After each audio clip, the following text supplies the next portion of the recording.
or see figures that can get so bitter. Sure you want to until you can turn back. You don't know where I've been. Good morning, good afternoon, good evening, wherever you are. I don't even know what time of day it is for Noah. He probably doesn't know. He's just had a nap. It's the middle of the day.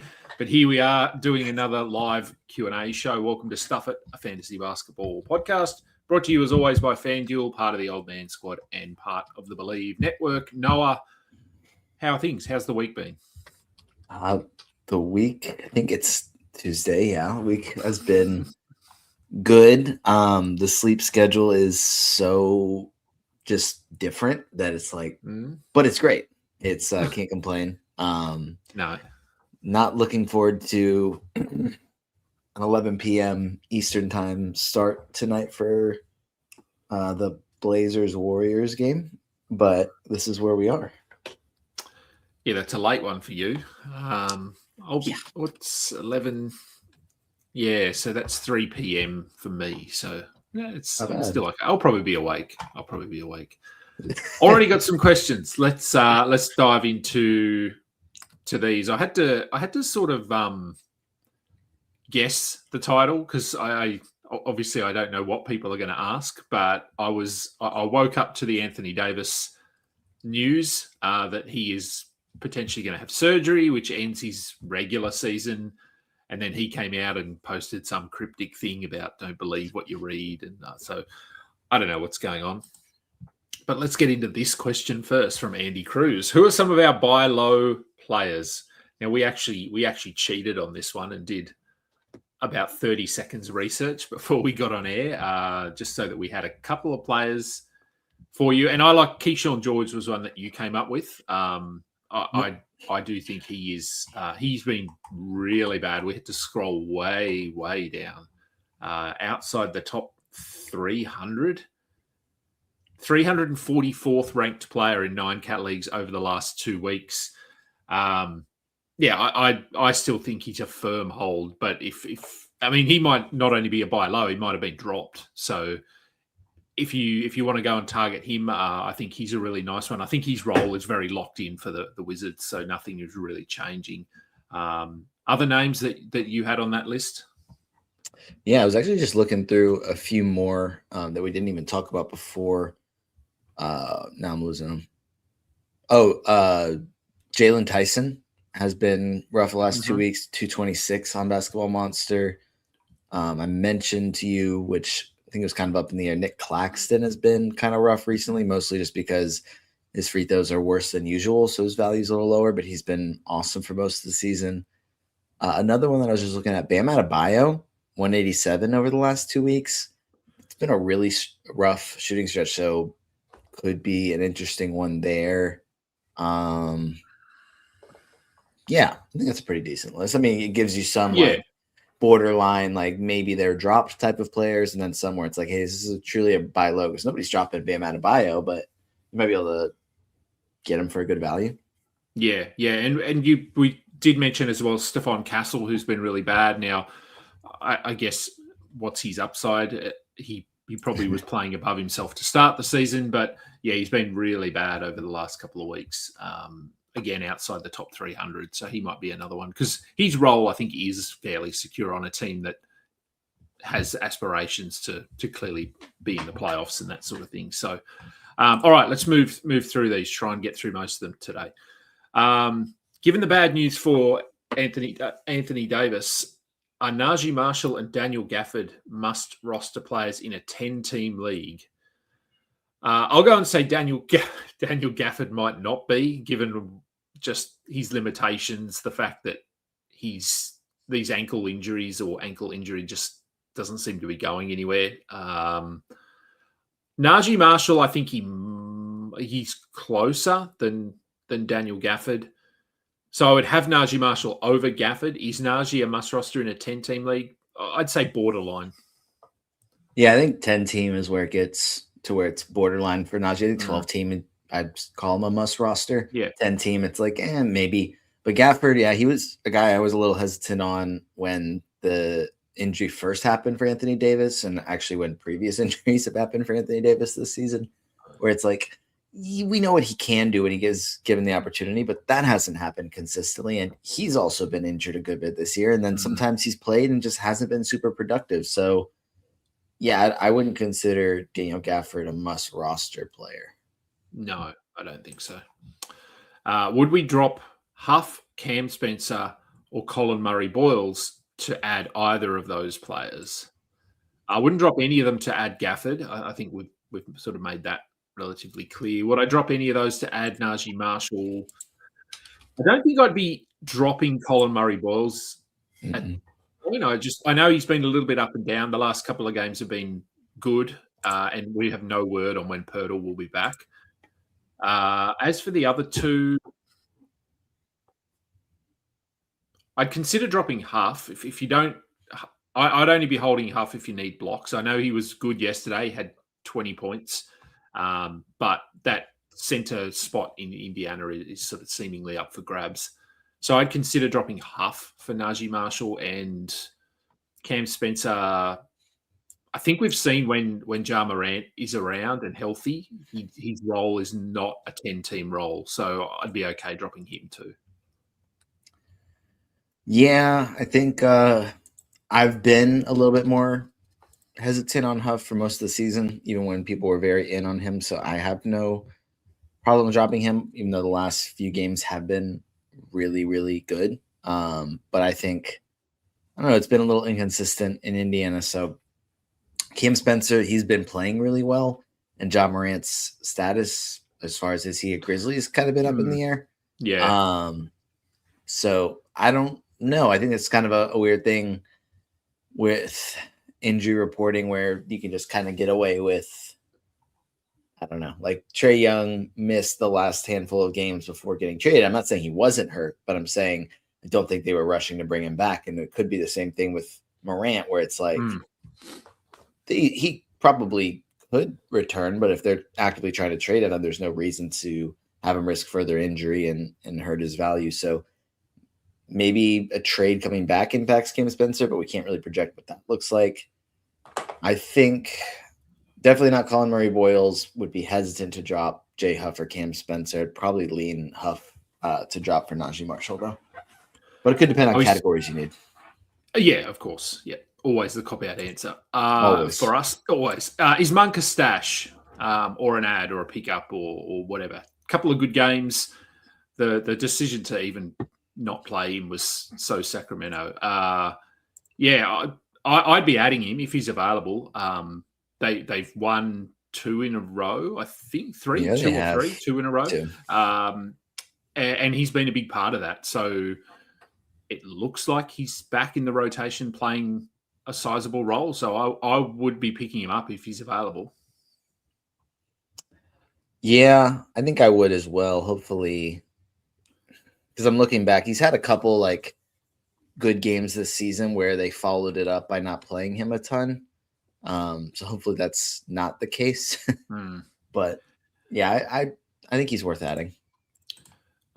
Thank you, Hinny Mini. Yes, I am trying to do timestamps on some of my videos. Probably not on this one because there'd be so many timestamps. But for my predetermined shows, I have been doing timestamps. So there you go. Nice. I figured out that it's not actually that hard to do. So show me. Yeah, no, it literally takes 30 seconds. It's pretty easy. So, all right, Chad. Last week I asked about a situation with Josh Hart, Mikal Bridges. Oh yes, I remember it was a Knicks related question. Rank their value, but my question wasn't so much who was the most valuable, but who made the most sense to trade. Of those three, who would you trade on the Knicks? I don't know. I mean, it comes down to your reasons, I suppose, for trading and stats. And I can't remember what the rest of the question was, but I'd be hesitant to trade OG. I don't know. I think if we'd asked this question a couple of weeks ago, Bridges would have been the one, because I do think that he was sort of playing above himself there for quite a while. So he had really good trade value, but he's come back a little bit over the last few weeks. Yeah, I don't know. I mean, if you can trade any of them and get value back, I'd be okay with it. But I would say not Anunoby. I like Anunoby. I think he's the guy to hold on to there. It's tough because it's like, I guess there's the follow up here. Do I keep Hart and Bridges and trade the highest value guy in OG, or keep the highest value guy and trade one of the lesser value of the trio? It really just depends on what you can get back, because I mean, I could say OG is my highest ranked in Dynasty, but if your league mates view him differently, and it really just depends on the value you can get back. So I get the appeal of maybe not wanting to have all three rostered because you want different teams factored in for your schedule for fantasy, but it's tough because all three are really good and valuable. Yeah, I think it would just kind of depend on like if you had a certain trade offer ahead of you, and then we could probably say, okay, if this is what you're getting for this one, and this one, then this is the deal I would take. In a 4-punt build, how would we prioritize these guys? Kalkbrenner, Zeke Nagy, Daron Sharp, Justin Champagny, Jalen Tyson, Jalen Smith, Cornette, Casey Wallace. Okay, what would I have that order? I would probably have... I mean, it does come down a little bit to stats, because like Casey Wallace is steals only. That's it. Kalkbrenner is really blocks only. Some rebounds. I'd probably have Champagny first, then maybe possibly Jalen Smith. I'm curious to see if the Bulls go back to the double big starting lineup. So I've picked Jalen Smith up in a couple of leagues just to see what happens. So I think I'd probably go Champagny, Smith. And there's a follow-up here that Cornette is still the highest ranked player for that build. And yes, I would believe that, but I wouldn't have Cornette at the top of the list there. I'd probably go Champagny, Smith. Daron Sharp's been interesting over the last little bit. Yeah, I don't know. I think probably the only players that I would say you have to roster here, I would be rostering Justin Champagny. I would be rostering Jalen Smith. I would probably be rostering Jalen Tyson. What are your thoughts on Jalen Tyson? Because I don't have him anywhere. I haven't really added him anywhere, and his role's changed a little bit. He's not really producing. Is he someone that you think has to be rostered, just generally speaking, not even in a 4-cat punt, but in a 14-team league, do you think he has to be rostered? Yeah, I was going to say he had a few rough games in a row. The last two have been better. I think, generally speaking, I think he is a rosterable player. I don't think he's necessarily a must-roster player, but I think his strengths kind of don't line up with the 4-punt build. If it's the 4-punt build that's yours, you're punting, what is it, points, threes, assists, free throws. Yeah, so like, I mean, his best categories this season have been points, probably, I mean, threes. I guess the lack of turnovers and pretty good field goal percentage for a wing has been appealing, but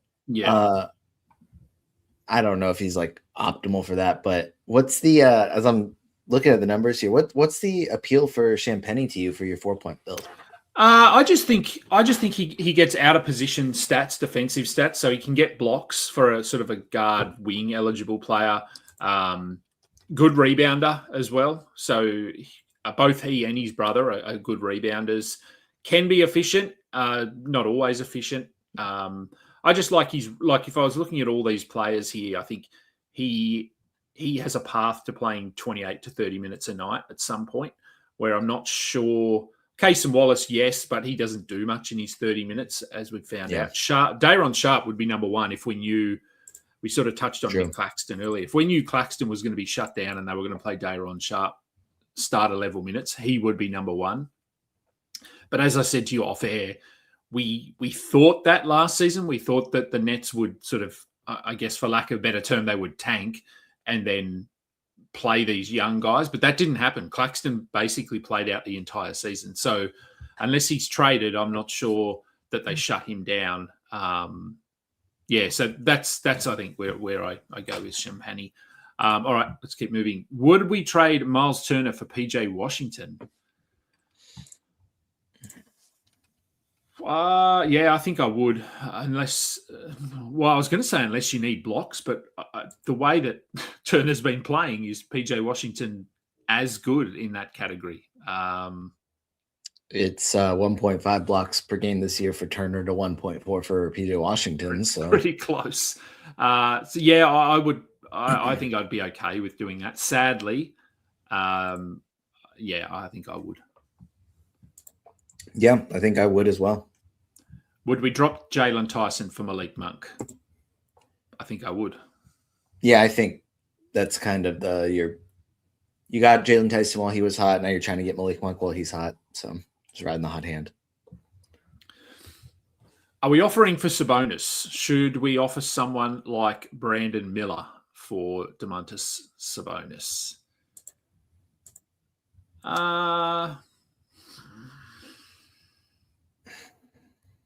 I don't think I would. I don't know. We have heard nothing about Sabonis really. There was an update a couple of weeks ago that he was out for another month.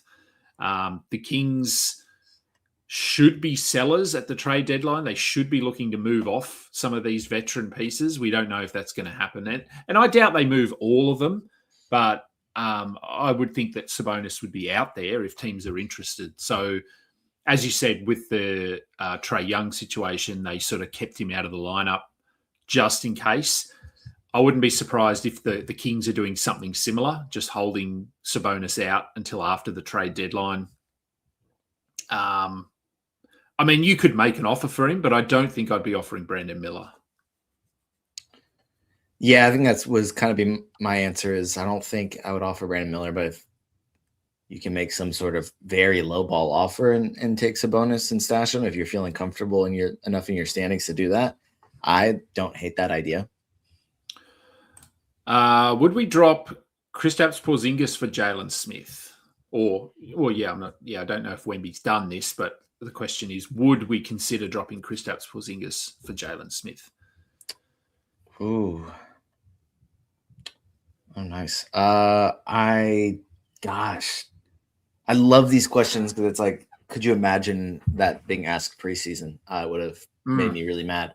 I don't think I would. I think if Jalen Smith was a little bit more locked in as a starter, then I could consider it. But I just think the upside of getting Porzingis 50% of the time is better than Jalen Smith 100% of the time, or 80% of the time, or whatever, unless he's locked in as a starter. Let's ask Thunder Dan straight into it. Bilal Coulibaly or Tari Eason? Who would you rather? Oh, what's up, guys? Crashing the party here. Hey, I wish we had a timeline on the Eason injury. I would normally say Tari Eason, but if things linger with him, then maybe I lean Bilal. But it's tough until you really know like a timeline there. Yeah, we don't know, do we, on Tari? And he's got a bit of an injury history as well. So we could be looking at a couple of weeks here. He was looking good before the injury. He was playing a big role. So this is a tough one. I'll go Tari Eason I'll go Tari. I don't know about you, Noah. Do you have a preference? I'll go Bilal. I think that it is. I think the fact that Bilal's not currently hurt when both of these guys have been hurt a good bit, I think I'd rather, we're getting closer-ish to fantasy playoffs, and we could see Bilal I don't know.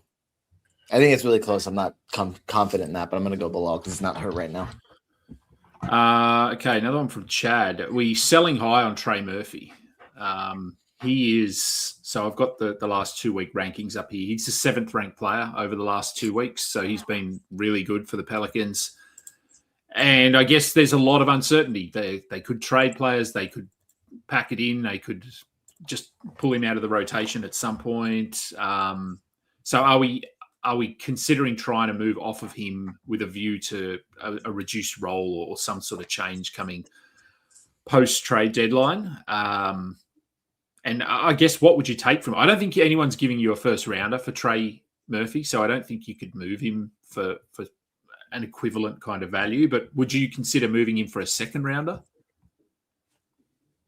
I would want a second rounder or nothing. Like, I think he's playing so well, and the potential for him to continue to play well down the stretch is there, that you shouldn't just bail out totally. You should get something really good in return. So a second rounder, or just hold and wait, and who knows what happens in New Orleans. But I don't think you want to, sell yourself short on him either, because he's awesome when he's going, for sure. Yep. Yeah, I think selling as high as you can makes sense. There's too much uncertainty in New Orleans, especially towards the end of the season. All right, Noah, one for you. Should we pick up Jalen Tyson and drop Ace Bailey? Goodness, I can't believe I've been labeled as the Ace Bailey guy. Yeah, why not? You might as well be, because I'm not. I don't think I would. I think when it was earlier in the season and he was definitely starting, felt good about it. Now he's only played two of their last, 9 or 10 games. And he's come off the bench, barely played. I still think he'll have a good close to the season when they, kind of pull the plug and remember that they need better lottery odds. But I think for now, I'd roll with Tyson. Okay. Yeah. All right. Dan, are we dropping Reed Shepherd in a 10-team 9-cat league? This is really tough because I'm going through my list of guys for the cut list this week, and he's right on the cusp. 10 teams, I think you're good to cut. 12 teams, I would hold, especially with the Tari Eason injury. That's a bigger role for him, probably more minutes for him. But I think in 10 teams, you can make the case that he's on the fringe and probably cuttable, yes. Yeah, I agree. I think in a 10-team, probably. I don't know what he's done to annoy Ime Udoka, but he seems to have some sort of vendetta for him because he just won't play. He basically plays anyone but Reed Shepherd. I mean, he's starting Aaron Holiday. Aaron Holiday, right. Yeah, anyway, okay, next question. For the World League, what's a World League? Cup? Like World Cup. World Cup? Okay, World Cup. Playoff starts this week, ends in 3 weeks. Should I even be holding Jokic? I think they've said Jokic will be back this month. I think that's the hope, that he will be back before the end of January. And we are 2.5 weeks from the end of January. So I don't know what are the IR settings. You have 2 IR spots. Yeah, if he's just sitting in an IR spot, sure. But yes. if you've got other players, like if you've got, I don't know, Tari Eason or who else is injured at the moment? Like Denny Avdia or something. Like if you've got players that are on short term and you've just got to have them in there, I think, I don't know, you could consider moving off Jokic because obviously with the World Cup, it's cutthroat. You have to win to progress. So this is not a situation where it's a regular season and you can just sit on these guys and hope that you fudge your way through to the playoffs. You need to win each week. So I think if you're in this situation, Jokic probably isn't back for the next 2 weeks. So, yeah, you might have to do that. Okay, would we rather have 4 games of Ayo Dosunmu or 3 games of Nickeil Alexander-Walker? Noah, which way are you going there? We know who Noah's picking. We don't know who Noah's picking. We don't know who Noah's picking. Let's see. Ayo plays Houston, Utah, Brooklyn, and Brooklyn. And Kobe White's out tonight. Yep. And no Josh Giddey all week, probably. Yeah. Noah plays. I might go Ayo. All right. Getting the 4th game. And proving Dan wrong because I know that he thought that I was going to go with the Hawk. I did. And I know Kingy loves Ayo. We talked about Ayo on the show yesterday, how great he's been. Yeah. So, yeah, I think it's a unanimous then, Ayo. Yeah, I think I'd Yeah, I think I'd be okay with that. All right. Is it time to sell high on Peyton Watson? If so, who should we target? Peyton Watson's been really. We talked about him as well, didn't we, yesterday on the show? Yeah, he was on the show too. The fact that his rank actually doesn't do him any favors. I think he's been better than what his rank is. I mean, if you're selling high on him, I would probably aim for a top 50, top 60 player. If you can't get that back, if all you're being offered is top 100, top 90 players, I'd just hold on to Peyton Watson. Yeah, agreed. You have to be selling very high to be able for me to want to trade him. His defensive stats we talked about yesterday are so worth it. Even if his accounting stats go down, his defensive stats are there, and his efficiency will improve with lower volume. So, all right, Dan. Here's a good trade question for you: Jalen Johnson and Jamal Murray for Victor Wembanyama. Whew. Man, those are in the short term. You win big with Murray for the next 2 weeks, but man.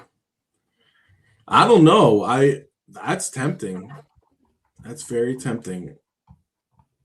I guess it's. I mean, how high do we see Jalen? I think Jalen Johnson will be a first round player rest of season. So I think you're getting a first rounder and a third. I mean, I mean, Jamal Murray's been really good as well this year. So Wemby's got a little bit of risk.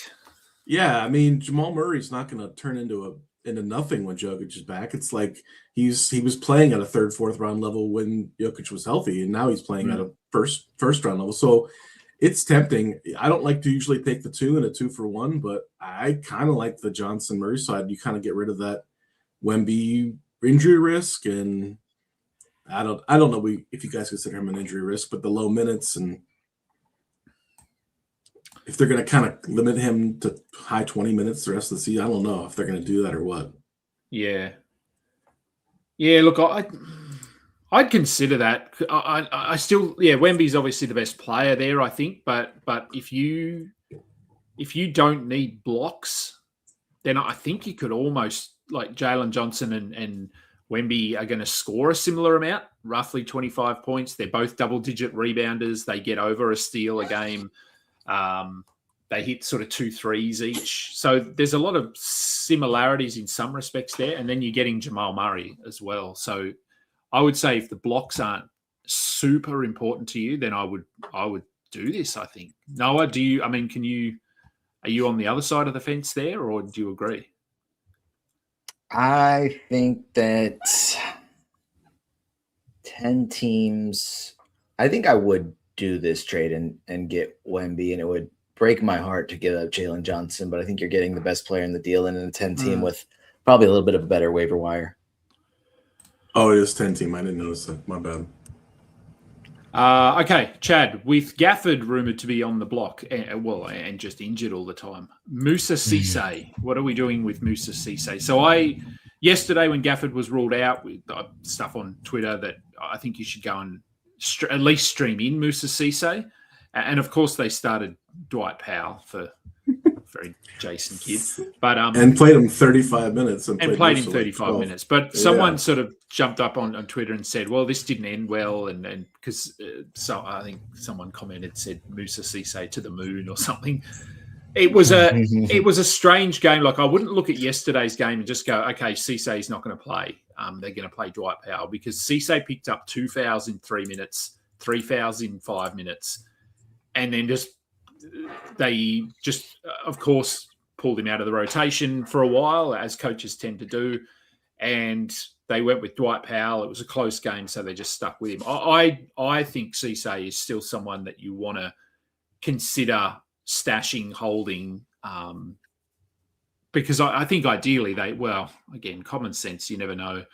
But I think ideally they would want to be playing Moussa Cisse over Dwight Powell. Whether it's now or in the future. So do you guys still think Cisse is someone we want to have at least on a watch list or just stashing him in standard kind of leagues? 12 teamers is a tough sell, and maybe like a little bit deeper than that. because he is pretty limited. He is really just like a Mitchell Robinson boards and blocks guy. He's not going to do much else. Kalkbrenner, I don't know who other comps you can make, but we talked yesterday about his upside. I mean, 1.1 blocks per game in 10 minutes right now. That projects really well over 20 to 25 if he ever can get that much. But it's really like a 1 or 2 category guy. So it's, it's a specialist. So it's not like it's some kind of great 9K player either, Yeah, I think, I don't know. He's definitely not a moose stash. But I think that if just rolling with what it was said in the question, gosh, I don't know that I'm dying to stream him. I mean, none of the centers have been great consistently in Dallas, and I think it's the difference of the past however many years having Kyrie Irving or Luka Doncic there to make life a little easier, and now it's not that level of a point guard. So I don't know. I'd probably not be dying to do it in a 12-team league, maybe in a considerably deeper league, like a 16-team or something. I could take a look, but I'm not super interested in a standard league. Are we dropping, I'm assuming this is Clowney. Are we dropping Clowney for Yegor Djoman?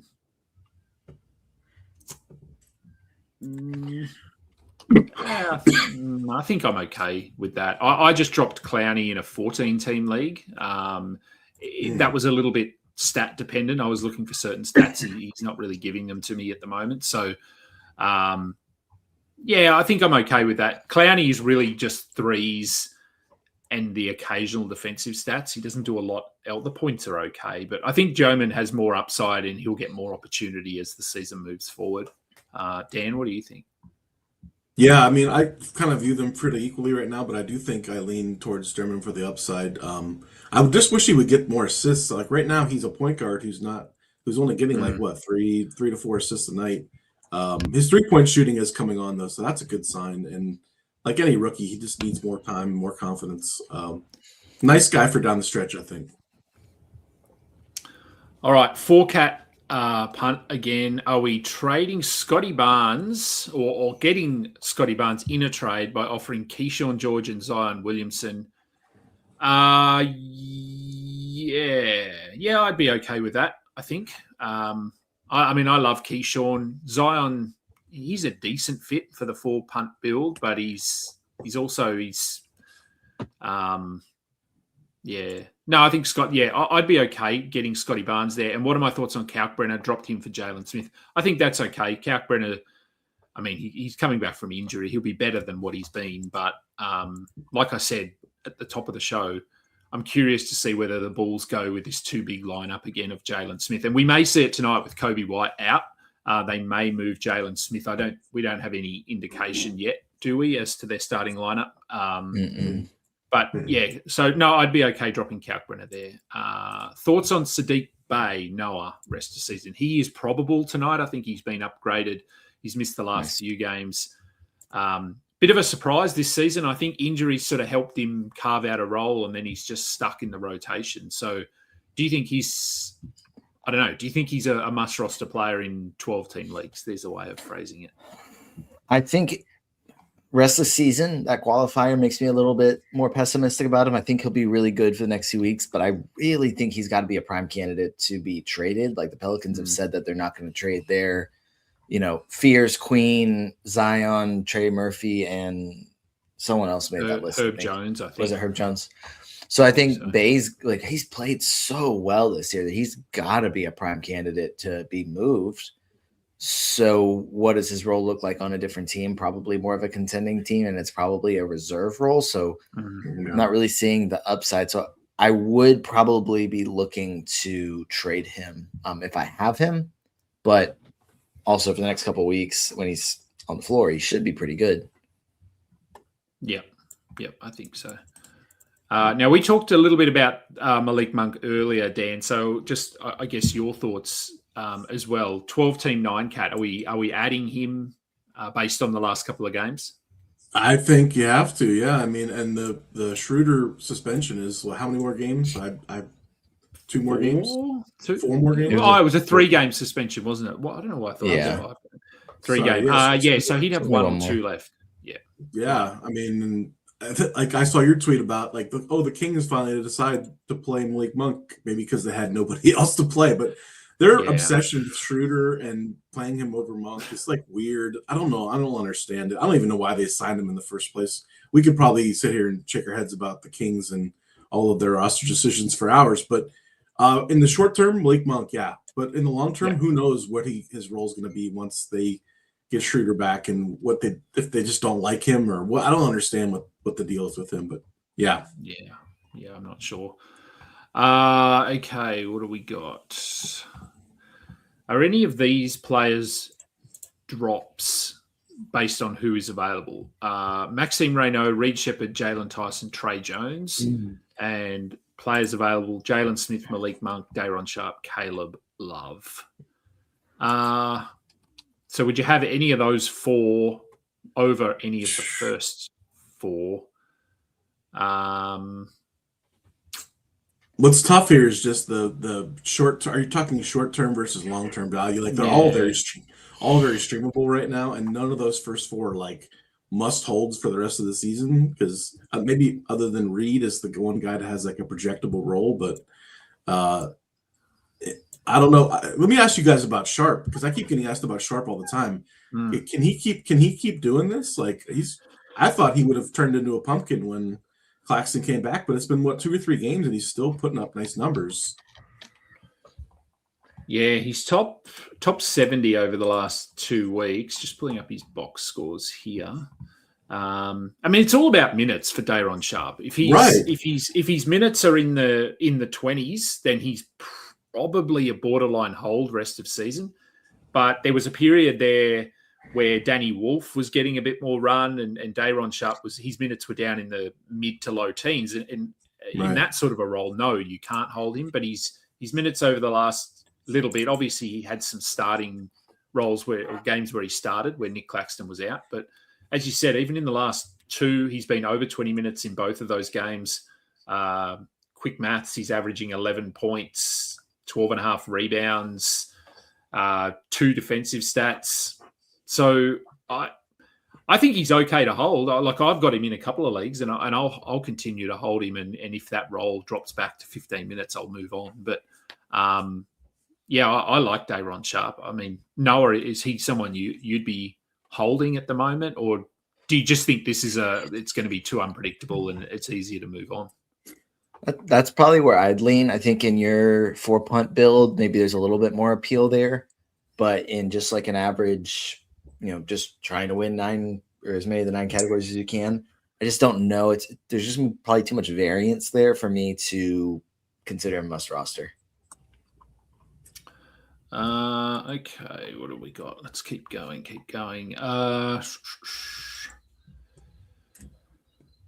We did that one. Justin Champagny over Ace Bailey. Noah, there's another Ace question for you. Would you? For me, it's a yes, but everybody over Ace Bailey. I'm trying to make enemies here. I think that the scenario in which I'd prefer Ace Bailey would be you're near the top of your standings and you want to win a championship, so you want to get the better player down the stretch. So I'd go Ace Bailey. And you don't care about efficiency. There you go. Yeah. Well, maybe. Here's one for you, Noah. Dynasty question. Struggling with a trade. This one's from Chad as well. In a home 10-cat dynasty, would we trade Darius Garland, Emmanuel Quickley, and Dyson Daniels for Chet and AJ Mitchell in a punt points punt? You are punting 4 categories in Dynasty League. Yo, Chad, my man. I'm doing that. Don't. Hang on. In a Dynasty League? Yep. All my Dynasty leagues. My bad. Yeah. Okay, let me say. So I have Chet ranked 14. I have Garland 33. And then I got to go down a little bit. Dyson down at 61. And then Quickly at 77. and then AJ Mitchell at 1 something. Where's AJ Mitchell? I'm going to say take 130. Yeah, I think. Let's see. Punt points, punt threes, punt rebounds, punt assists, though. Goodness, so you're going for defensive stats, percentages, and turnovers in a Dynasty League. Whew. I would do that based on value because I also just think, I guess if it's just in a Dynasty League, I'm based on value because you can change your point or your punt strategy pretty quickly, I think, in a Dynasty League as opposed to a redraft league. So I would do that based on just you're getting good value. Okay, I just want to check something because I'm pretty sure, and I'm in so many leagues that I need to check. I'm pretty sure this is the trade that I have proposed to Chad in that league. I'm fairly certain it is. I just want to double check because I'm in a lot of leagues. This league. Where are we? Oh, maybe it isn't. No, it's this league. Hang on. Sorry. Okay, so I have proposed a trade, and the trade I have proposed is, Chet Holmgren and AJ Mitchell for Darius Garland, Emmanuel Quickley, and Dyson Daniels. So he actually That's awesome. He actually posed this trade to me, but it was Darius Garland, Emmanuel Quickley, and it was someone else, and I changed the third player to Dyson Daniels, and he has said that he's just waiting to see what Dyson looks like on the new look Hawks. So what does his role look like? He looks good. He then came out and had a triple double. I went, oh crap, he's not going to do this, is he? So yes, this is a trade that I've posed to him, and he's obviously thinking it over. So Noah, you need to say that he needs to get Chet. Yeah, that's the right answer. Here's that I know that. Go ahead. Go ahead. No, I was just. Here's a wrinkle. What if I know they Raptors have made Quickly available for trade? What if they ship Quickly to a better environment and he all of a sudden thrives elsewhere? That's an interesting little wrinkle too. Yeah. Because he's kind of held back in Toronto. He's not really even, he's like the third or fourth option there. Yeah, this is a team I inherited too. So this is Chad sort of asked me, do I want to take over a team that finished? I think they finished dead last in this league last season. I've got the team up to, I'm sitting third or fourth this year, and so I'm trying to consolidate my categories. So, all right. Anyway, let's move on because I think so. Just one last thought is that you're sending Dyson Daniels to a good home. It's going to be to a manager who's going to value him. So he will be looked after. He will be cared for. Well, you're correct, Chad. It does come down to emotional attachment to Dyson Daniels, and no one has a bigger emotional attachment to Dyson than me. So, Davion Mitchell or Colin Gillespie? Noah, what do you think? My gut reaction is Mitchell because his role is more secure in my mind. But you guys talked about Gillespie on your Bums and Chums episode. Yeah. Am I wrong? We did. So, I think you're right. Yeah, the assists are just nice. He had 10 assists again last game, and even if he's not doing much else, those assists are really nice. And Gillespie's role could be shrinking, so I lean Mitchell. All right, Dan. Keontae George, Mattis Buzelis, Con Knipple, or LeBron, Giannis, Draymond? 14-team league. Good gravy. Okay. Ooh. Oh, man. LeBron and Giannis on the same side. I don't care about Draymond at all, but... No, I don't care about Draymond. At first I thought this was like a dynasty question because you got the three young guys on one side and the old guys on the other side. I mean, are they punt? That's probably a punt free throw build, right? With Giannis and LeBron and Draymond. That's actually, you're going to load up in points, rebounds, assists, defensive stats. If you're playing the right punt build, the LeBron Giannis side is a smash, I think. Yep. Okay. We sort of talked about Kalkbrenner. Would we Would we drop Kalkbrenner and pick up Dayron Sharp? Noah, what would you be doing there?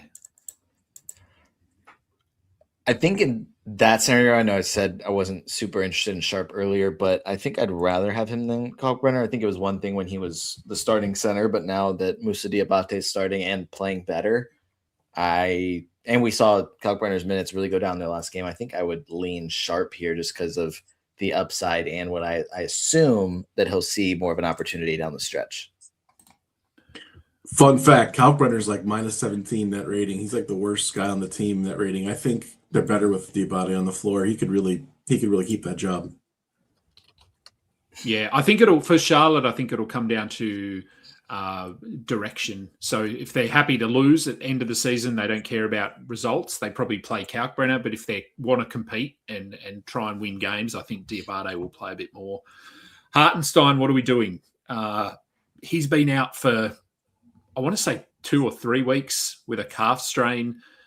No real word on him. The Thunder, there's obviously no incentive to rush him back really here. He'll be back at some point, but do we trade him or hold on to him? I'd trade him if you could get a top 70 player, top sort of 60, 70 player, but if not, just I'd be holding him. Any different thoughts from you guys? No, Bubs, agree. Okay. Is Walter Clayton a must roster in 14-team 9-cat keeper league? Would we drop Filipowski, Herb Jones, Zachary Risache, or Julian Champagny for him? Noah, keeper league, sort of a dynasty question. Okay, so I have Clayton, I believe, higher at 174 than Champagny. Julian, I have at 216. So yeah, I'd drop Champagny, and I'm pretty confident I have the other ones ranked higher than Champagny as well. So I would drop Champagny to get Clayton. Okay, here's an interesting one. Oh, sorry, Dan, you go. No, I like Walter Clayton even for the silly season this year. Like I think he could be nice down the stretch. He's had a nice little run. Just the last couple of games, playing a little bit more. He doesn't get much attention because obviously Lauri Markkanen gets attention for his production, and Keontae George and Nurkic has been phenomenal. So he just flies under the radar. But I've actually got him starting this week in one of my dynasty leagues. Nice. Just 4 games, and he's playing decent minutes. Nemeas Keita and Peyton Watson for Bam Adebayo in a 12-team 9-cat. Dan. Yeah, I mean, I suppose they're buying low on Bam, right? That's the idea here, and you're selling high on Watson. I think that makes a lot of sense. Do we ever think Bam's going to really, with this new constructed Heat team, is he really ever going to be the Bam that he's been in the past, though, or are we just kind of happy with him being, a fourth round value? I do think Bam's ceiling is kind of lowered with the way that Miami's way more balanced this year, but I still think that it's a smart move, knowing that Watson is going to likely drop in value, and Keita's just okay, right? He's just kind of is what he is. Yeah. I think we've seen the best of Bam, honestly. I think just as a player, I think he's peaked. How old is he now? Where is he? He's 28, so he's 28 and a half. So I guess theoretically he's sort of still in maybe his prime, late prime. I'd probably be okay doing that. I know you're buying low on Bam, but I still think Bam is probably the safest of those 3. Right. Jalen Williams and Josh Hart for Jimmy Butler and Mark Williams. Which side have you got there, Noah?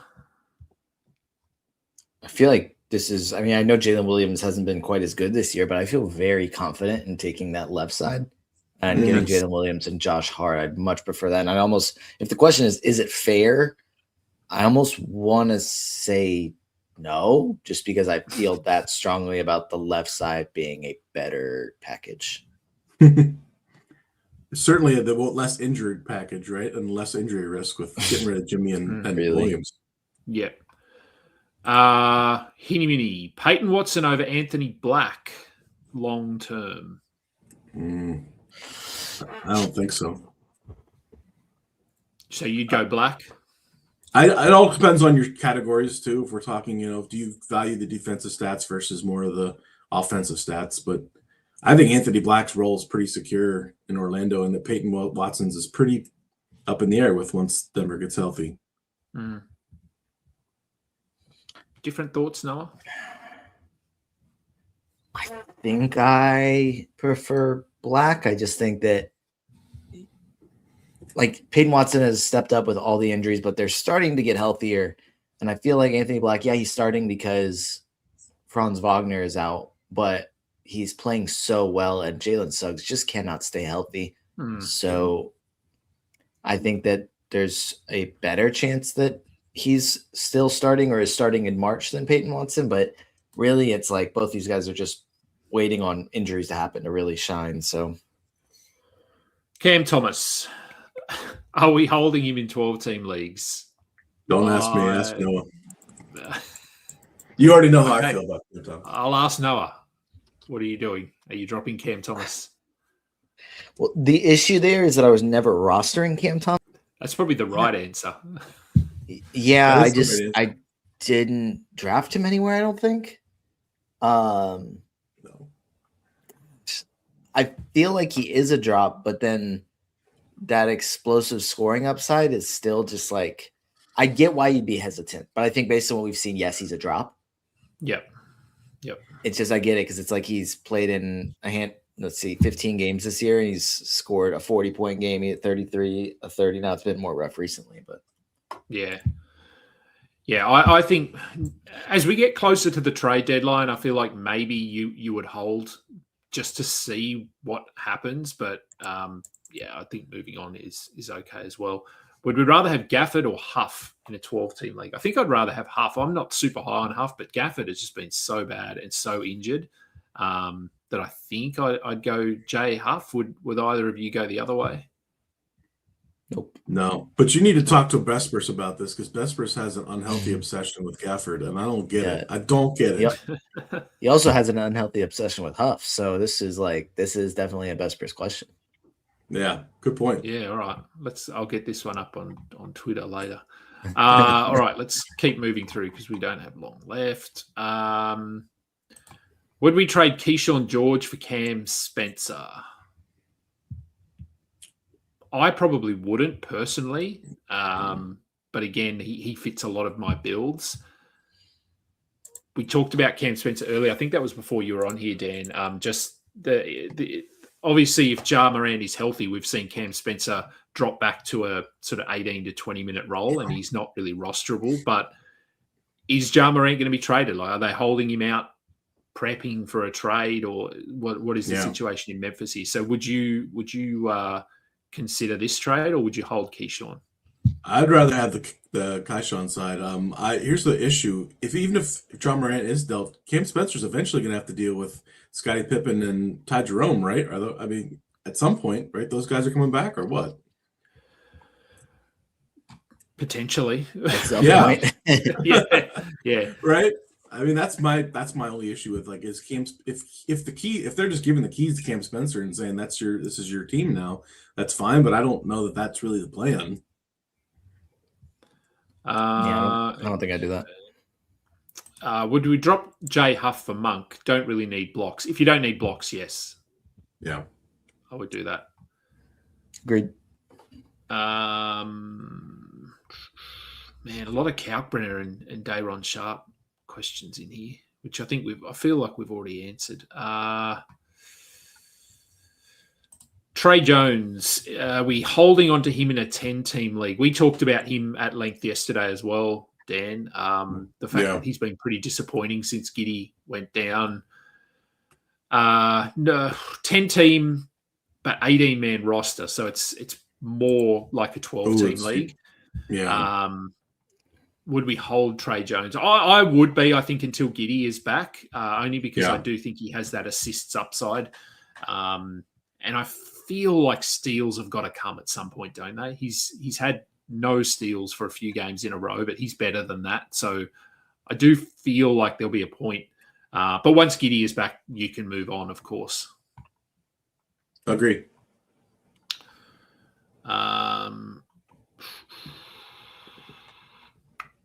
There's a question here. Stash. A stash question. Again, they're names that we've covered, but best stash in a 14-team league. Jalen Smith, Justin Champagny, Dayron Sharp. I think they're all stash candidates. Yeah. I would say Sharp's the best, in my opinion, just because I feel like there's a best path for him to just kind of start and play a lot over the final few weeks or couple months.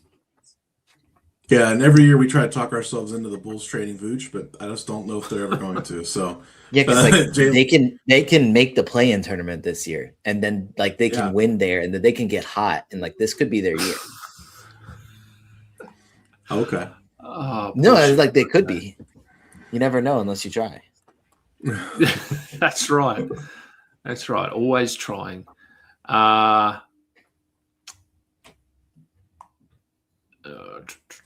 Okay. Here's an interesting one. Would we trade Onyeka Okongwu for VJ Edgecombe?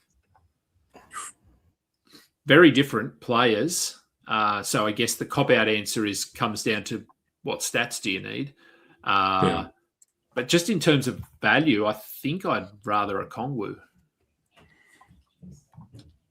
I agree. Edgecombe's been fantastic. I think he's top 10 over the last 2 weeks, but it's a lot of steals and a lot of kind of fluky good shooting too. But Okongwu is the more balanced kind of guy. Maybe in a couple of years, Edgecombe might be that guy, but he's the third option offensively, fourth option. I'd rather have Okongwu. Okay, so there's a little bit more context to the question here. So trading away Okongwu, no particular build, but I don't care much about field goal percentage and turnovers. So that helps Edgecombe, I guess, if Okongwu is better than Edgecombe in both of those categories. So maybe I'd go Edgecombe there, but again, I think I'd slightly lean Okongwu. Maybe aim a little higher. If you want to shop Okongwu, right? We talked about it the other day. Now's the time to do it. I would just aim a little higher than Edgecombe. I would aim for more of a reliable top 40 guy. Noah, thoughts on Jalen Brunson for Amen Thompson in a points league? I'm guard heavy. Would you take Amen or Jalen Brunson? I mean, I'd prefer Jalen Brunson. I think I'd shoot a little higher if I was trying to just move for a different position. Okay. No question there from Matt. Yeah, that's probably it. Last one, I guess. Porzingis, 10-team points league. Is he a drop? Atlanta fan Noah, what are we doing with Kristaps Porzingis? I mean, it's probably better to ask not me because I'm maybe a little biased in saying I wouldn't drop him, and maybe I'm just trying to hold out any bit of hope that this is still going to be a home run trade for the Hawks, assuming they don't end up trading him before the deadline. So I don't think he's a drop, though. Yeah, I mean, no. It'd have to be even in 10-team, maybe like an 8-team, I could see it, but even in 10-team, I would hold for now. Yeah, I think so. All right, and no question from Matt. He just wants to say thanks. Thank you, Matt, for watching. As always, we know you're always in the audience there somewhere. Thank you, gentlemen. Another good show. Lots of questions, lots of people. Quickly tell them where they can find you and your stuff. Noah, start with you. At NoUrban22 on Twitter. That'll be some of my Roto World content posted, but you can also just find that at NBCsports.com under the Roto World section. But the Young Man Squad Fantasy Basketball Podcast, I've been trying to do more content on Twitter, put some rankings up on Dynatize. So yeah, but I tweet a lot of it out, so just follow me there, and that's how you find it. And Dan, same question. You can find me at ThunderDan DFS on X at Rotoballer. You can also find me near the top of the standings in the Dynasty League that the three of us are all playing in. I don't know if you guys noticed, I'm in second place right now. So big shout out to Noah for all his good content, and my boy Dizzle Dynasty, who's got great content too. Which league is that one? I'm in so many. Dynasty 30, look at you. Dynasty 30. I'm in second place, guys. Come on. I don't know if you know. Yes. Okay. I did make some big moves in the offseason here. Just kind of went all in for it. But yeah, man. I feel like I got Trey Murphy, Bizelis, OG, Nas, both of the Boston guards, pictured in white. And, Jaime Jaquez having a nice year. I'm seventh. Was a good offseason trade. Yeah, I saw you were in seventh. You're right there, too. I'm seventh, but I need forwards, man. No one will trade me for. I have so many guards. I have De'Aaron Fox, Reed Shepherd, Keontae George, Ryan Rollins, Jalen Suggs, Ryan Nemhard. But my best forward is Kyle Kuzma. I know. You want Lou Dort? No. There you go. He's a forward. It's so hard to make trades in this league, though, with all these industry guys. Yeah. So. All right. Okay. Well, we're going to get out of here. Chad, go and make that trade. Hit accept. You want Chet Holmgren on your team. We'll be back next week, and you can follow me, of course, at AdamKing91 on Twitter, and all my stuff's there. My RotoWire articles come out twice a week. Check it all out. Follow us. Follow Old Man Squad. Go and annoy Dan Besperis. We'll find out if he would prefer Jay Huff or Dan Gafford. We'll get something on Twitter there. That'll do. Let's go. He is Noah. I am Adam. He is Dan. This has been Stuff It, a fantasy basketball podcast. We are done. You don't know where I've been, what's going